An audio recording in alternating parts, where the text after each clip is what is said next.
ایرانی قومی سلامتی کونسل کے سربراہ علی لاریجانی نے واضح کیا کہ ابنائے ہرمز سب کے لیے امن و خوشحالی کا راستہ ہوگا یا پھر کسی کی شکست کا۔ امریکی اور اسرائیلی حملوں کے بعد خلیج سے دیگر ممالک کو ملانے والی گزرگاہ آبنائے ہرمز بند ہے۔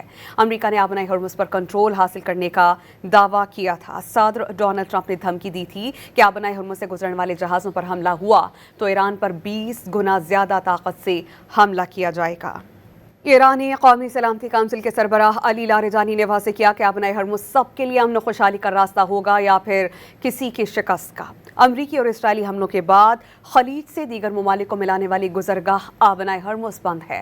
امریکہ نے آبنائے ہرمز پر کنٹرول حاصل کرنے کا دعویٰ کیا تھا۔ صدر ڈونلڈ ٹرمپ نے دھمکی دی تھی کہ آبنائے ہرمز سے گزرنے والے جہازوں پر حملہ ہوا تو ایران پر 20 گنا زیادہ طاقت سے حملہ کیا جائے گا۔